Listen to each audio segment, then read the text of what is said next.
as we sat and ate cannolis, he told me about this outstanding Psych Alumnus Award.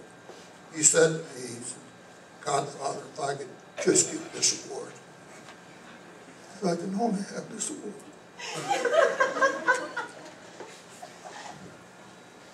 My career would finally take off.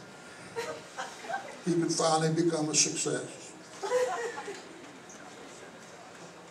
But there were forces arrayed against me. Poor Giorgio was in tears, crying. What can I do? What can I do? I grabbed him by the throat. I slapped him. You can act like a man. I told him to collect himself, to return to Jefferson City, to get some rest, to eat well, advice he obviously took. I told him to spend more time with his family. That I would talk to these psychology big shots. I would make them an offer they couldn't refuse. So as Giorgio was leaving, he picked up his gun, and I said, leave the gun, take the cannolis. I'm here now because I want the people in this room to know that I'm a reasonable man. I have a sentimental weakness for my godchildren, as you can see. But I've come to you to make peace and to put George's case in your hands. But I'm also a superstitious man. If something should happen to my Giorgio, if some unlikely accident should befall him, if someone else should happen to get this award, then I'm going to blame some of the people in this room. And that I do not forgive. With that said, I swear I will not be the one who breaks the peace we make here today. Thank you.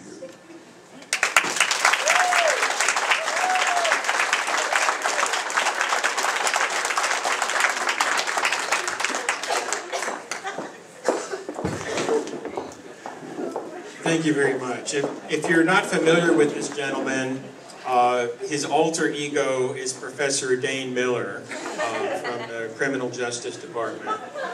So he is a man that you cannot say no to. So thanks for coming, Dane. I appreciate it. In all seriousness, I would like to recognize George Lombardi. George, if you would come on up. George is our outstanding alumni this year. Go ahead and give him a hand.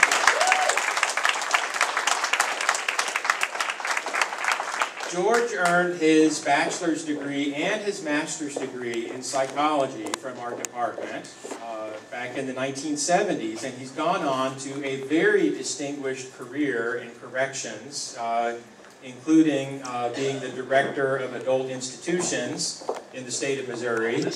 And his current position is that he's the director of the Missouri Department of Corrections. So he runs the correction system for the entire state of Missouri. He was the recipient of the university's Distinguished Alumnus Award, and he's had a very distinguished career in terms of service, for example, serving as president of the Missouri Correctional Association.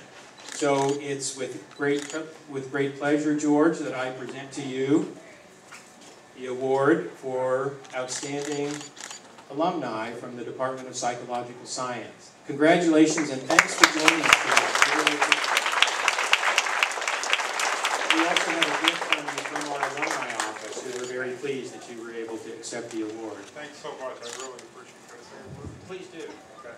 First of all, I am thrilled tonight because Dr. Rebold, Dr. Crenshaw, Pete Beard, my old friends and my old mentors in so many ways are here tonight, which I did not expect. And, you know, I really owe a great deal to them because the things that I learned about psychology, but more importantly about work, I learned from them. And the thing I want to talk to you about for just a second is to say, you are going to be as prepared as anybody who has a bachelor or master's degree in psychology to any college in the United States. I think that is one of the strongest suits of this department and of this college, is that when you are done with your degree, you're ready to go to work. And you'll be as competitive, I promise you, as anybody from any college in the United States. And keep that in mind, feel proud about it, work hard, and do a great job. I look forward to some of you perhaps coming to work with us in corrections. I know that's not a discipline that many of you think you would like to do, but believe me, I think you'll find it a very, very rewarding career. I did, obviously, but so did many other people who got their master's degree. I was talking to Dr. Rebold and Dr. Ketchside earlier, that when I did my internship at the penitentiary back in 1972, many, many years ago, there were about 30 other interns from this department that came through that I got to supervise because I got the paid position after that. And many of them went on to be wardens of prisons. Dan Steineke was a deputy director in North Carolina. Everybody has found that once they get in the door in corrections, it just grabs you. So I'm here as a sort of an advertisement to just say, we need you in corrections. Because one of the things that's occurred in this country in the 70s and 80s was the deinstitutionalization of mental health. And there wasn't much of a parachute for people like that, and they end up in the criminal justice system. 17% of our offenders have severe mental illness. So we need people like yourself to come in there and make a difference for those individuals. Very, very proud of this. I thank very much. I will never forget Miller. His retirement is coming up in about a month, and he's going to get something in return. Thank you very much. Thank you. We are now to that part of the program which you have really been looking forward to, because I am actually